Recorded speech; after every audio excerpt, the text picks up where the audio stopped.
tarde. Um crime hediondo e que ainda é um problema crescente no país. Pesquisas revelam que no ano passado, o Brasil registrou o maior número de casos de estupro da história. E a maioria das vítimas tem até 13 anos de idade. Eu sou Rafaela Vivas e o combate a esse tipo de crime é um dos destaques do Jornal da Justiça de hoje. Vamos aos demais. Mutirão carcerário. Presidente do STF, ministra Rosa Weber, está no Rio Grande do Norte e visitou o complexo prisional de Alcaçuz. Governo vai taxar apostas esportivas em 18%. E ainda, na série sobre ações do Judiciário em defesa do meio ambiente, você vai conhecer o projeto de Rondônia, que venceu o prêmio Juízo Verde, do Conselho Nacional de Justiça.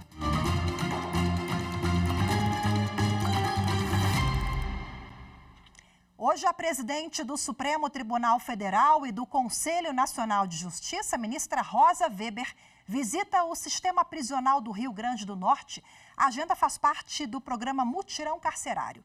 De acordo com o Tribunal de Justiça do Estado, cerca de 270 presos podem ser beneficiados pelo mutirão.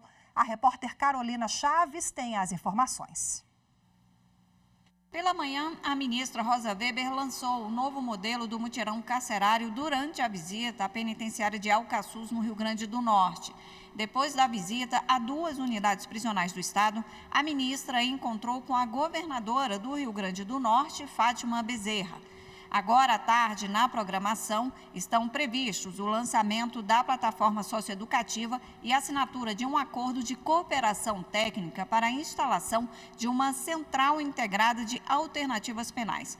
O mutirão carcerário do CNJ pretende corrigir e acelerar processos de pessoas que já cumpriram penas, mas que ainda continuam presos por algum problema processual e que estão em outras situações irregulares. E ontem, em Mato Grosso, a ministra Rosa Weber visitou unidades prisionais feminina e masculina e conheceu projetos de qualificação profissional. A reportagem é de Fernanda Fernandes. Algumas das boas iniciativas realizadas no sistema penitenciário de Mato Grosso foram apresentadas à presidente do Supremo Tribunal Federal, ministra Rosa Weber, durante visita a 2 unidades penais de Cuiabá. E a primeira parada foi aqui, na penitenciária feminina Ana Maria do Couto Mey. Acompanhada da presidente do Tribunal de Justiça de Mato Grosso, desembargadora Clarice Claudino da Silva, e de outras autoridades, ela conversou com reeducandas e conheceu projetos que vão garantir trabalho remunerado e qualificação profissional, como a cozinha-escola para oferta de cursos de culinária, uma fábrica de transformadores elétricos que está prestes a ser inaugurada e um ateliê de costura que juntos vão empregar 270 recuperandas. Essas mulheres elas começam a trabalhar, se ocuparem, né, pensarem em levar um futuro para os seus filhos que estão lá fora aguardando, e a questão da remuneração também, que elas vão sair daqui com pecúlio, onde vai estar ofertando para elas uma oportunidade de vida lá fora. Já na penitenciária central do estado, a comitiva visitou, entre outros setores, uma fábrica que opera dentro da unidade, utilizando a mão de obra de 200 reeducandos para a construção de escolas e casas populares na capital. Isso reflete diretamente as condutas do preso, o funcionamento da unidade. Só tem benefícios em relação a trabalho. Todos os projetos contam com o apoio do Poder Judiciário de Mato Grosso por meio do Grupo de Monitoramento e Fiscalização do Sistema Carcerário e parceiros como o Poder Executivo e empresários. E os objetivos são bem claros: o resgate da dignidade e a reinserção social. Nós não estamos aqui se importando com o que fizeram no passado, e sim o que podemos colaborar com a mudança dessas pessoas, né? Para que elas possam ter uma nova chance e, principalmente quando sair daqui, ela ter uma profissão e poder se inserir no mercado de trabalho. Nós temos hoje 200 presos trabalhando com baixo índice de fugas, baixo índice de problemas com os presos, eles têm uma alta produtividade. E isso para a gente é muito gratificante, porque além de nós desenvolvermos essa atividade econômica, também tem um viés social para ajudar essas pessoas a retornarem para a sociedade. E no Rio de Janeiro também tem mutirão processual penal, promovido pelo Tribunal de Justiça do Estado. A repórter Amanda Mustafa tem as informações. O mutirão penal tem a participação de juízes e juízas das varas com competência criminal ou execução penal em articulação com os demais órgãos do sistema de justiça. O objetivo é desafogar o sistema prisional do Estado, seguindo os procedimentos e diretrizes do Conselho Nacional de Justiça. A iniciativa também acontece nos tribunais de justiça de todo o país até o dia 25 de agosto e cumpre portaria do CNJ. Nos mutirões para revisão de ofício, juízes avaliam a necessidade de manutenção da prisão. A avaliação envolve a análise de prisões preventivas com duração maior de 1 ano, casos de gestantes, mães e mulheres responsáveis por pessoas com deficiência, pessoas que não cumprem pena em regime aberto e condenadas por tráfico privilegiado, quando o acusado é réu primário e tem bons antecedentes. Veja a seguir, Justiça autoriza a operação contra estupro de vulnerável no Amazonas. Daqui a pouquinho a gente vai falar sobre o aumento de casos envolvendo esse tipo de crime no país. Até já.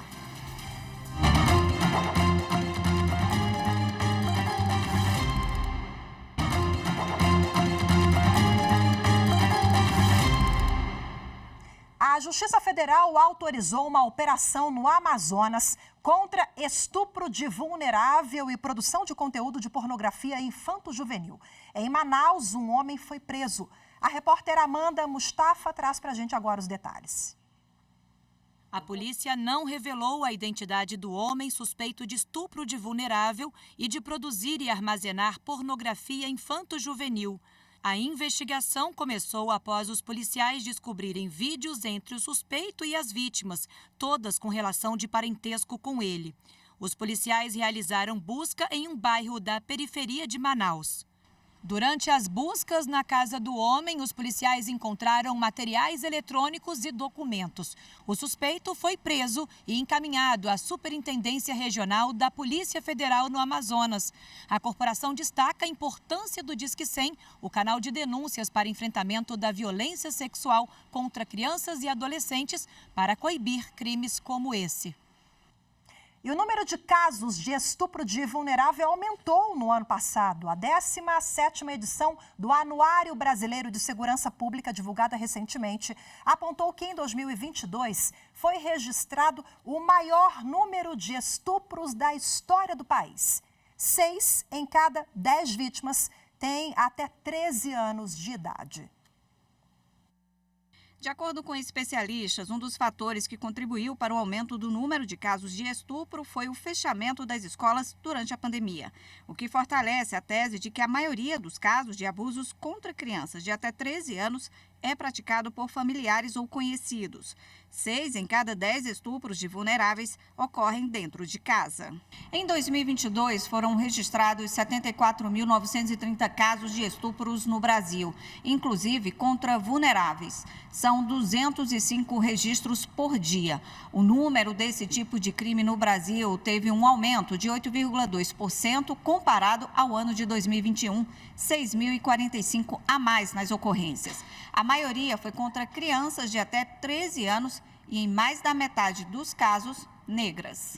Segundo o anuário, outros crimes também aumentaram no último ano. Os casos de feminicídios, por exemplo, registraram um aumento de 6,1% em 2022 em relação ao ano anterior. 7 em cada 10 feminicídios também ocorreram dentro de casa. Bom, e agora para falar mais sobre esse assunto, eu recebo aqui no estúdio da TV Justiça a advogada Hanna Gomes, que é especialista em direito criminal. Doutora Hanna, muito obrigada pela sua participação. Boa tarde. Em primeiro lugar, seja bem-vinda. Eu que agradeço, Rafaela. Muito obrigada pelo convite. É um tema muito sensível e muito importante para a gente debater. Pois é, a 17ª edição do Anuário Brasileiro de Segurança Pública, ele traz alguns elementos que chamam muito a atenção, conversávamos aqui nos bastidores sobre isso, e elementos que envolvem questões econômicas, culturais, sociais. Eu quero começar com o número de casos, chama muito a atenção. Os crimes aumentaram ou as estatísticas estão mais divulgadas, houve uma informação maior da sociedade, da vítima, de se reconhecer como vítima? Sim, Rafaela, a gente tem um número de crimes muito vasto na nossa legislação. A gente tem importunação sexual, crime de estupro, estupro de vulnerável. Hoje já se fala muito sobre o assédio sexual, embora o assédio sexual ele não seja caracterizado como um crime tão divulgado, porque se refere apenas às esferas trabalhistas. Mas a gente tem maior acesso, hoje a população tem maior acesso aos crimes, ao crime de estupro, ao conceito do crime de estupro. E isso faz sim com que as estatísticas aumentem. Veja, na minha experiência, nos meus estudos, a gente percebe que os crimes de estupro, os crimes contra a dignidade sexual, eles sempre aconteceram. Desde que o mundo é mundo, infelizmente. Desde as relações humanas, desde sempre, portanto. Mas hoje a gente tem essas estatísticas, a gente tem crimes bem pontuais, como eu disse, a gente tem tipos penais específicos e isso faz com que finalmente a gente tenha estatísticas específicas que são úteis para políticas públicas, para o combate, para reconhecer quem é essa vítima e quem é esse agressor, para que a gente possa evitar crimes.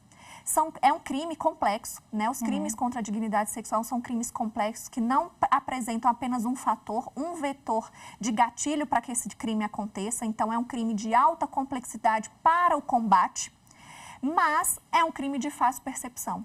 É um crime em que a população tendo conhecimento, sabendo que há uma violação da sua dignidade, da sua integridade física, emocional e psicológica, ela pode levar às autoridades. Doutora Hanna, a pesquisa aponta que houve um aumento muito expressivo na pandemia, o que só reforça que o crime ele ocorre dentro de casa. Infelizmente, Rafaela, a gente percebe pelos números, pelos estudos, que esses crimes acontecem dentro de casa. Em regra, o agressor tem um grau de parentesco com a vítima, ou seja, uma pessoa que está dentro de casa. Então, veja, o direito penal ele não vai prevenir. Né? Às vezes, a gente percebe um caso em que a criança dorme com o seu agressor por uma questão econômica e cultural de uma casa muito pequena, e aí dorme no mesmo quarto que o tio, que o primo, que o sobrinho mais velho. Então, a gente vê que esse crime, ele é um crime perceptível, que pode ser prevenido, mas não pelo direito penal, e sim pela educação, pela formação das pessoas. Não são as ciências criminais que vão resolver, que vão combater esse tipo de crime. Falando em formação, pegando o gancho aqui, a gente tem uma questão também social e econômica, como eu falei no início, né? É multifatorial.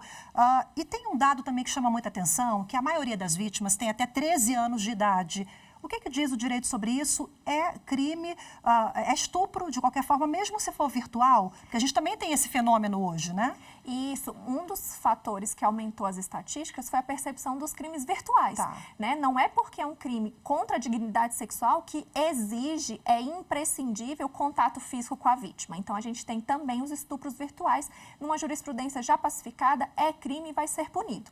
Mas dentro de casa, percebe-se que as crianças ficaram mais dentro de casa, os agressores, em regra, homens, passaram a ficar mais dentro de casa pelo desemprego, né, pela redução ali da carga econômica dessa pessoa. As famílias se juntaram por uma falta de um aluguel e aí juntaram-se 2, 3 famílias no mesmo ambiente familiar e aí deu-se vazão a essa sanha agressiva, né, a essa falta de freio moral. E a idade tão reduzida, né, porque são crianças. São crianças. As escolas e os hospitais, que eram os acessos a essa estatística, a esse crime, porque a professora percebia, no hospital vinha ali com uma ferida, com uma lesão, com um distúrbio, e aí o hospital percebia e fazia a notificação para as autoridades policiais. Esses ambientes foram fechados. A pandemia fez com que a criança deixasse de ir à escola e os hospitais ficassem com um atendimento reduzido. Então, as crianças foram trancafiadas dentro de casa, junto com seus agressores. Agora, pós-pandemia, qual é a importância da sociedade, do envolvimento de um vizinho, de uma amiga, de alguém que está percebendo algum comportamento diferente ali naquela criança, porque a criança dá sinais, né? Sim, a proteção da criança e do adolescente, ela é uma proteção integral. O que isso quer dizer?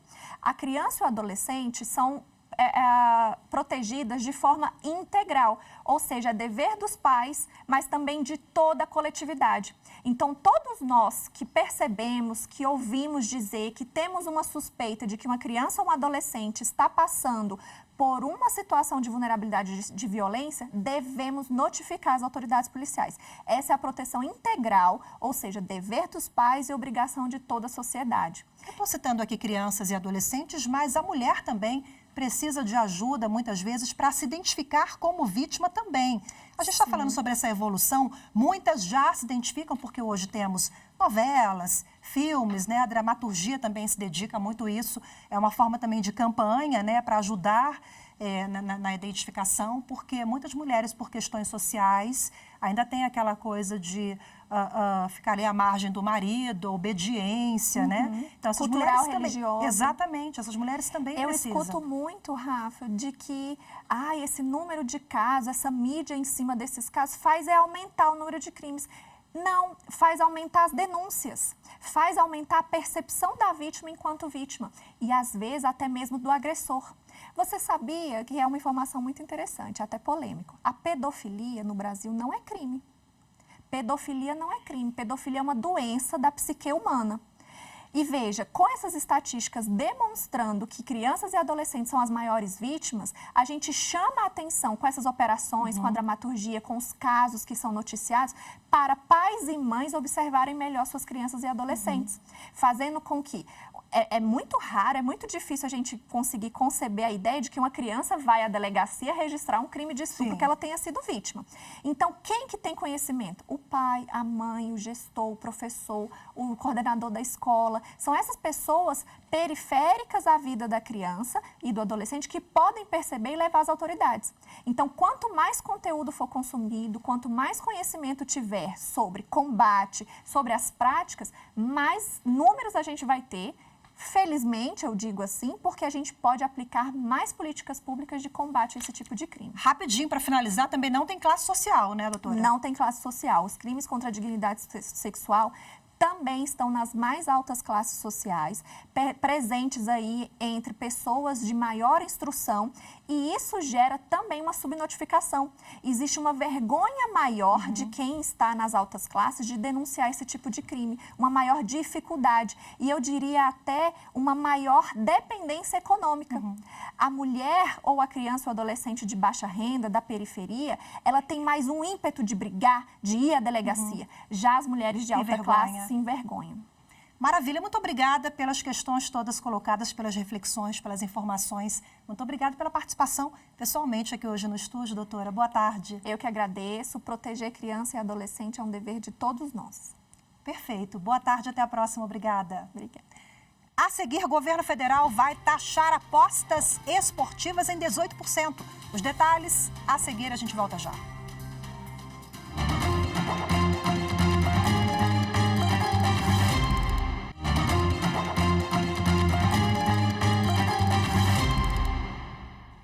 O governo federal publicou hoje no Diário Oficial da União uma medida provisória que regulamenta as apostas esportivas. As empresas serão taxadas em 18%.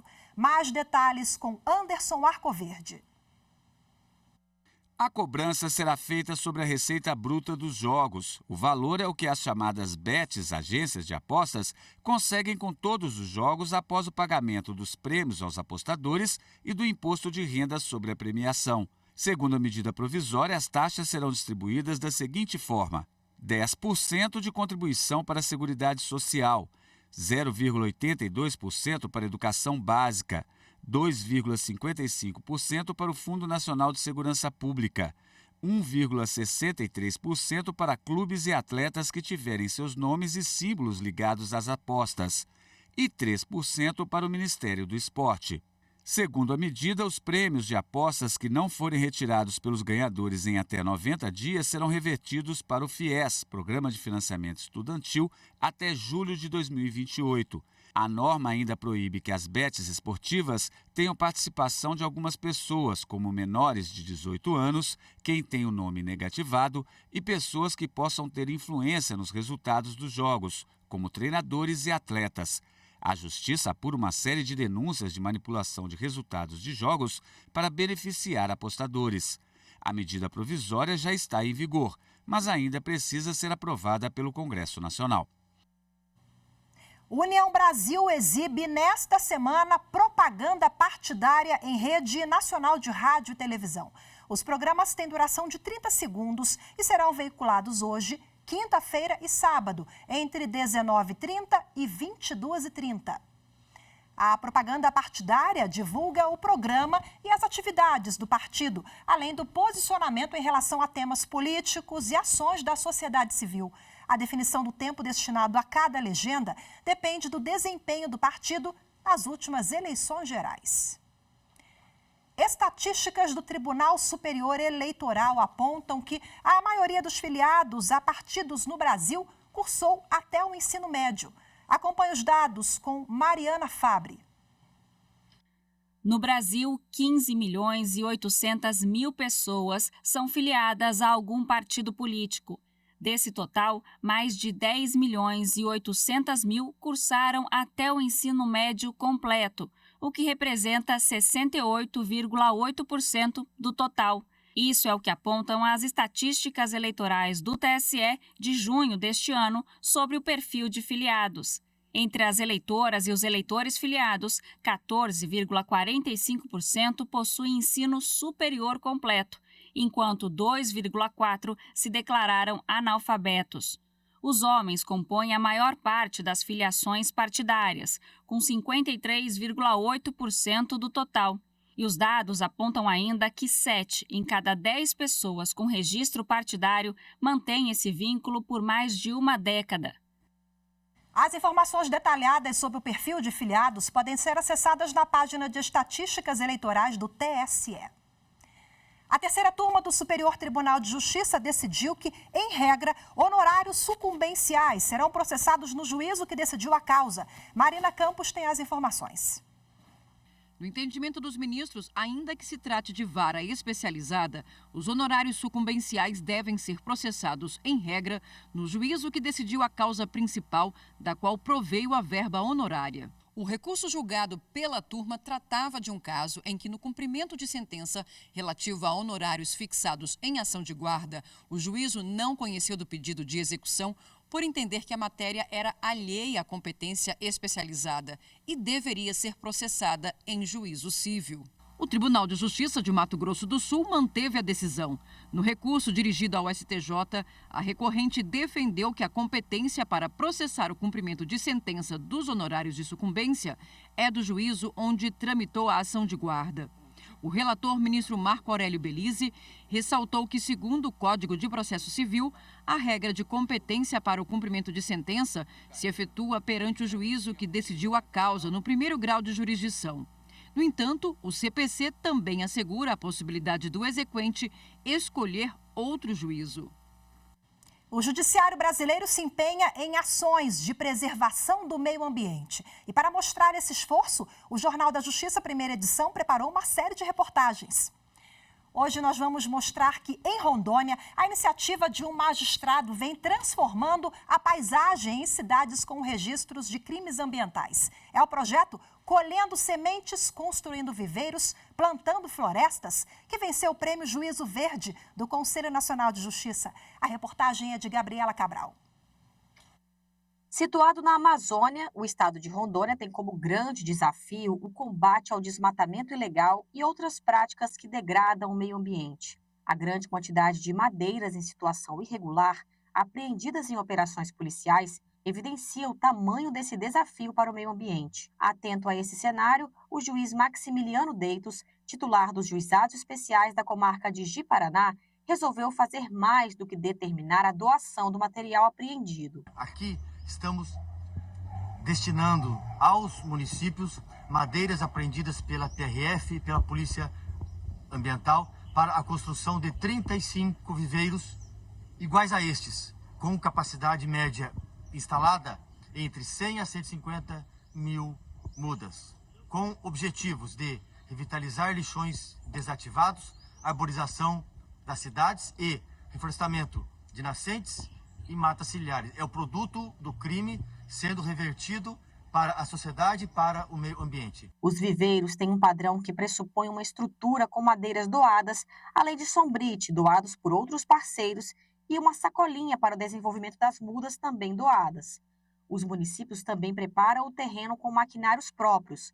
Já as sementes de 32 espécies florestais nativas estão armazenadas em um banco de sementes, em parceria com a Embrapa e a Secretaria Municipal de Ouro Preto do Oeste. Ao todo, 12 municípios são parceiros. A administração pública necessita muito desse material para que possamos atender a várias demandas ali dentro da Prefeitura. Agradecer o nosso juiz, doutor Maximiliano, toda a equipe do Tribunal de Justiça, por entender que é necessário o destino dessas madeiras apreendidas e, de uma certa forma, nós cuidar da nossa Amazônia. Também aproveitando aquilo que foi apreendido. Que essas madeiras são usadas para recuperação de pontes, para recuperação e construção de prédios públicos, na construção de viveiros municipal, como esse que vocês estão vendo aqui, que a gente também usa como um trabalho de educação ambiental com as nossas crianças e o mais importante, recuperação de nascente com mudas produzidas aqui nesse viveiro, recuperação de áreas degradadas e a composição da nossa floresta amazônica. Toda as madeiras que foi doada, Janaí, a gente está trabalhando em prol do meio ambiente, de recuperação das minas, dos mananciais, das áreas degradadas e também aquelas madeiras, né, que a gente pôde trocar em material de construção e a gente pegou e reformou uma ala do nosso hospital. A iniciativa foi premiada pelo Conselho Nacional de Justiça este ano, um reconhecimento que incentiva ainda mais a expansão do trabalho. No ano de 2023, outros 23 municípios aqui do estado de Rondônia entraram também como parceiros desse projeto, totalizando 35 municípios.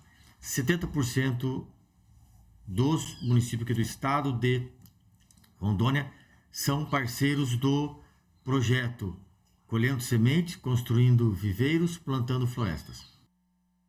Hoje ficamos por aqui. Muito obrigada pela sua companhia. Boa tarde. Até amanhã. Tchau, tchau.